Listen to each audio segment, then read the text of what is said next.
কবরটা নিয়ে নেবো। জিসিবি দিয়ে খুঁড়ে আমার বাপের কবরকে শিকল দিয়ে আমার সামনে টেনে নিয়ে যেতে চাইছে।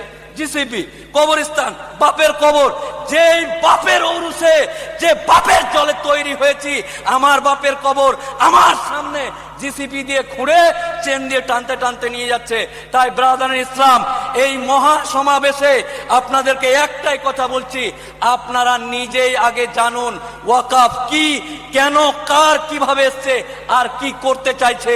রাজনৈতিক দ্বন্দ্ব ভুলে গিয়ে তৃণমূল করা মুসলমান, কংগ্রেস করা মুসলমান, আইএসএফ করা মুসলমান, পয়সার লোভে বিজেপি করা মুসলমান, সবাইকে রাজনৈতিক চাদর খুলে দিয়ে ওয়াকাফের কথা হবে। তৃণমূল থাক, কংগ্রেস থাক, সিপিএম থাক, আইএসএফ থাক, চল বাপের কবর বাঁচাতে হবে। নারায়ে তাকবীর, নারায়ে তাকবীর। শ্যামল বাবু বা আমার অমুসলিম ভাইরা জানে না যে আমরা এসছি কি জন্য। ওরা ভাবছে মোদি যেটা করেছে ওইটা ভালো করেছে। আপনাকে ক্লিয়ার করে দিই শ্যামল বাবু, দীপঙ্কর বাবু, আপনাকে ক্লিয়ার করে দিই, মুসলিম সম্প্রদায়ের মানুষ আপনার লগ্ন দেখে, ডেট দেখে, সিঁদুর পরিয়ে যে মেয়েটাকে বিয়ে করেছেন, আমরা ওই বউটাকে কেড়ে নেওয়ার আন্দোলন করছি না। আমি যাকে মোহর দিয়ে, মৌলভী সাহেব দিয়ে বিয়ে করেছি, এই সরকার বলছে উকিল সাহেব আপনার বউকে আমার ভালো লেগেছে, আই লাভ ইউ, আপনার বউ হামকো দে দো। ঠিক তেমনি আমার বাপের, আমার পূর্বপুরুষের দেওয়া জমিতে ওয়াকাফ সম্পত্তিকে বলছে এই জমিগুলো আমাদেরকে দে। একটা উদাহরণ বলি, এই নতুন আইনে কি আনতে চাইছে, একটা 10,000 গ্রামের মুসলমান, 10 বিঘা কবরস্থান আছে, 10,000 মুসলমান, এদের যেটা বক্তব্য 10,000 মানুষ বছরে ওই গ্রামের মানুষ মরে 10টা বা 15টা, 10 বিঘা কবরস্থান রাখার কি দরকার আছে?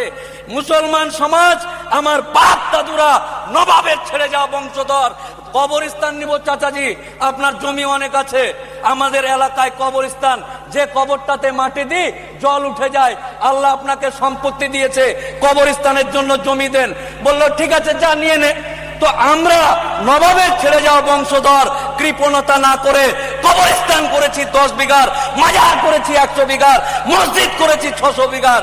এই সম্পত্তিগুলোতে এই আইনে বলছে একটা গ্রামে 10,000 লোক, 10টা 20টা মরে, ফালতু ফালতু দামি জায়গাগুলো কবরস্থান করে রেখে দিয়েছে। আপনারা যেহেতু এক গ্রামে 10,000 মরে 4-5 জন বা 10 জন, 4 কাঠা ঘেরে নেন, আর বাকিটা সরকার নিয়ে ওখানে টোটো স্ট্যান্ড, গাড়ির বাস স্ট্যান্ড আর টোটো ভুটভুটি আর পানের দোকান খুলবে। আমার বাপ যেখানে সাহিত্য আছে, আমার দাদু যেখানে সাহিত্যে আছে, এই সরকার চক্রান্ত করে ওই কবরস্থানের মধ্যে এই গাড়ির চাকা, টোটোর চাকা আর পানের পিঠ ফেলতে চাইছে।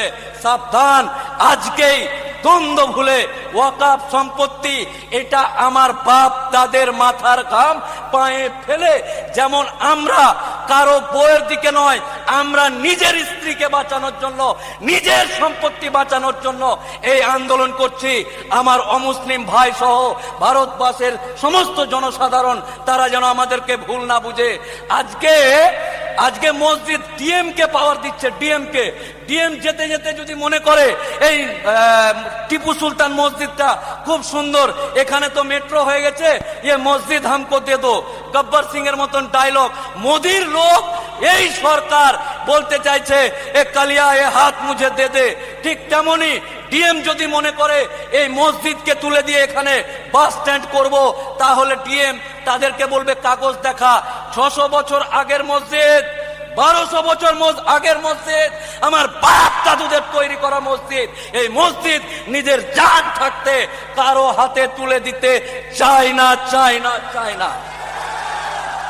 প্রত্যেকটা মুসলিম সম্প্রদায়ের ধর্মাবলম্বী মানুষদেরকে বলছি, আপনাদেরকে বলছি, যেমন শ্যামল বাবু না জেনেই ওয়াকাফ মানে বাপের সম্পত্তি মনে করছে, মোদি দিচ্ছে ভালো কথা, এই মুসলমানদের কাছে এত কেন থাকবে, আমরা নিয়ে নিব, মনে হচ্ছে বাপের জিনিস নিয়ে নিবে।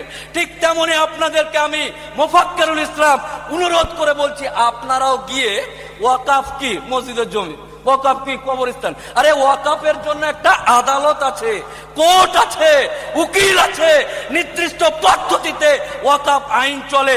আজকে স্বাধীনতার পর আমার বাপ রক্ত দিয়েছে, আমার দাদা রক্ত দিয়েছে, এই দেশ, এই পতাকাকে বুকে নিয়ে আমরা ৭০-৭৪ বছর ধরে এই দেশে বাস করছি। হঠাৎ করে একটা সরকার এসে বলছে আমরা তোর বাপের কবরটা নিয়ে নেব, জিসিবি দিয়ে খুঁড়ে আমার বাপের কবরকে শিকল দিয়ে আমার সামনে টেনে নিয়ে যেতে চাইছে। জিসিবি, কবরস্থান, বাপের কবর, যে বাপের ঔরসে, যে বাপের জলে তৈরি হয়েছি, আমার বাপের কবর আমার সামনে জিসিপি দিয়ে খুঁড়ে চেন দিয়ে টানতে টানতে নিয়ে যাচ্ছে। তাই ব্রাদার ইসলাম, এই মহা সমাবেশে আপনাদেরকে একটাই কথা বলছি, আপনারা নিজেই আগে জানুন ওয়াকাফ কি, কেন, কার, কিভাবে এসছে আর কি করতে চাইছে। কারণ আমার চাস্তো ভাইকে জিজ্ঞাসা করছে শ্যামল বাবুর ছেলে দীপঙ্কর, কলকাতায় কি হয়েছিল রে, ওয়াকাফ ওয়াকাফ ওয়াকাফ। হ্যাঁ, আমিও জানি না, তাহলে নিজেও জানে না, ওও জানে না, ভুল বার্তা যাবে। তাই আমরা আগে জানবো ওয়াকাফ কি জিনিস। আগামী দিন যে কোনো রাজনৈতিক দ্বন্দ্ব ভুলে গিয়ে তৃণমূল করা মুসলমান, কংগ্রেস করা মুসলমান, আইএসএফ করা মুসলমান, পয়সার লোভে বিজেপি করা মুসলমান, সবাইকে রাজনৈতিক চাদর খুলে দিয়ে ওয়াকাফের কথা হবে। তৃণমূল থাক, কংগ্রেস থাক, সিপিএম থাক, আইএসএফ থাক, চল বাপের কবর বাঁচাতে হবে। নারায়ে তাকবীর, নারায়ে তাকবীর।